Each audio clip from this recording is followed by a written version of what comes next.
The Further Reaches of Human Nature by Abraham Maslow. Our view of human nature must expand to incorporate the features of the most advanced and fulfilled people among us.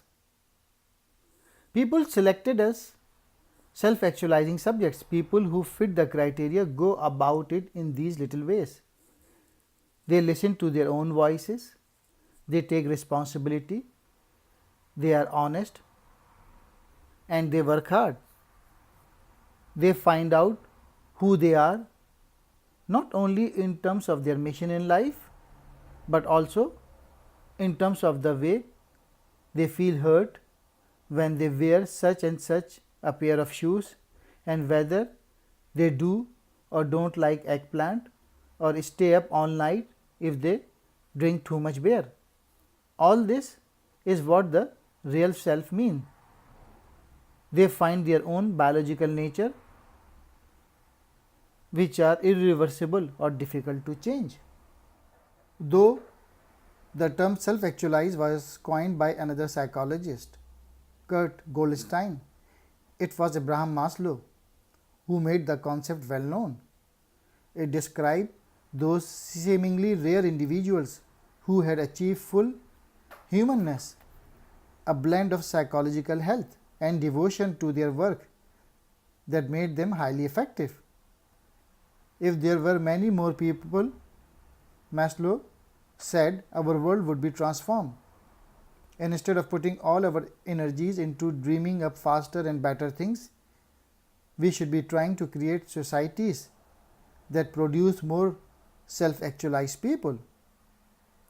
Before Maslow, psychology was divided into two camps: the scientific, behaviorist, and positivists, who felt that no idea in psychology was valid unless it had been proven, and the Freudian psychoanalyst. Maslow originated a third force, humanistic psychology, which refused to see human beings as machines operating in response to the environment or as the pawns of subconscious forces. Maslow observed, it is necessary for man to live in beauty rather than ugliness, as it is necessary for him to have food for his belly or rest for his weary body. We all know we must eat, drink, and sleep, but Maslow argued that once these basic needs are met, we develop meta needs regarding the higher B values that also have to be fulfilled. This was his famous hierarchy of needs, which began with oxygen and water and finished with the need for spiritual and psychological fulfillment. Nearly all psychological problems, Maslow believed, stem from sickness of the soul, which involve lack of meaning or anxiety about these needs not being met. Most people cannot articulate that they even have these needs.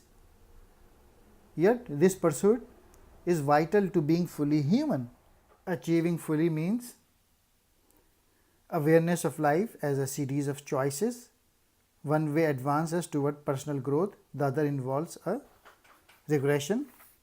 Achieving fully means willing to work and apply yourself in order to make the most of your abilities in whatever field you are in to be among the best.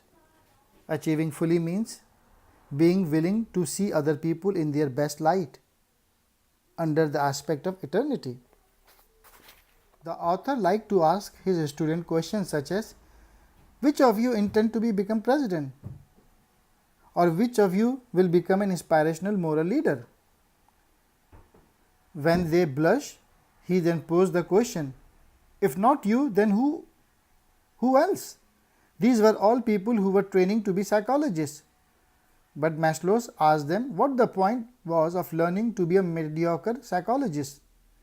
Doing only as much as necessary to be competent, he told them, was a recipe for deep unhappiness in life. They would be evading their own capacities and possibilities. Maslow called Nietzsche ideas of the law of eternal recurrence. That is, that the life was led has to be lived over and over again into eternity. like in the movie Groundhog Day.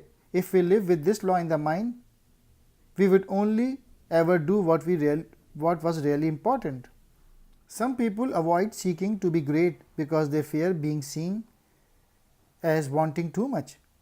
Yet, this can just become an excuse not to try. Instead, we adopt mock humility and set low aims for ourselves.